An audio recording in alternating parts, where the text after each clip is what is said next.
Understanding lipids can seem difficult to apply. By definition, lipids are substances that do not dissolve in water. Cholesterol and triglycerides are two common examples of lipid classes. Cholesterol can either be made in our body or eaten in our foods, also known as dietary cholesterol. Dietary cholesterol can only be found in animal products. Products like meat, cheese, eggs, butter, and organs can be high in cholesterol. It's kind of amusing when manufacturers use this information to their advantage when promoting their products. For example, a cracker can be made of only plant ingredients, and the manufacturer will try to get your attention by claiming that it's a cholesterol-free food.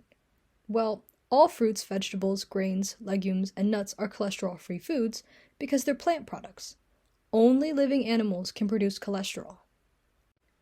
Another interesting fact about cholesterol is that if you have a high-fiber diet, it can actually decrease blood cholesterol.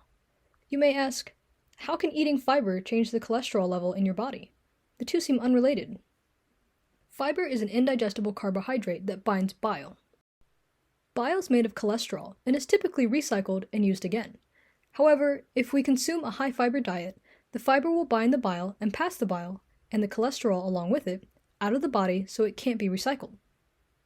Then, we will need to make more bile, and so we pull cholesterol out of the blood to do so, thus decreasing blood cholesterol. Foods higher in fiber that help lower bad blood cholesterol are legumes, fruits, and vegetables. And blood cholesterol is also impacted by other lifestyle factors, such as physical activity, increasing HDL or good blood cholesterol, and consuming lots of refined sugars, increasing LDL or bad blood cholesterol. Another major class of lipids is triglycerides. Triglycerides get their name because they contain 3 fatty acids and 1 glycerol. Us scientists are very creative. 95% of the lipids in our food are in the form of triglyceride. On a label, we try to simplify it and refer to all triglycerides as fat, but scientifically, referencing all triglycerides as fats is not completely accurate. Fat is solid at room temperature. For example, butter, lard, and coconut oil remain solid when sitting on a counter and are therefore fats. Triglycerides that are liquid at room temperature are referred to as oils. Corn oil, canola oil, and many other plant oils are liquid at room temperature and are often sold in bottles.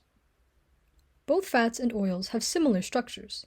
As stated earlier, they're both triglycerides made from a glycerol backbone with 3 fatty acids attached.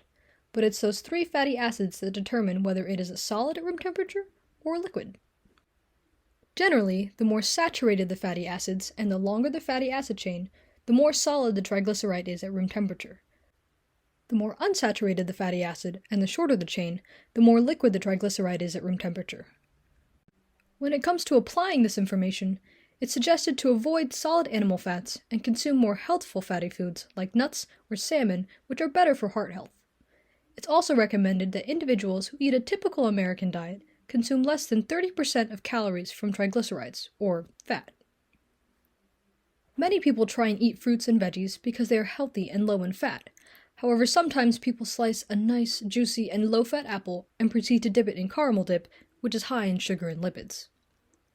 Some people even make a large, fresh green salad and drizzle excessive amounts of salad dressing high in saturated fat over the top.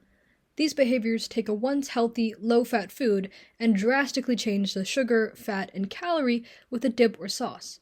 If you're trying to consume a healthful diet, we challenge you to eat your fruits and veggies naked. Don't drizzle, dip, or fry them.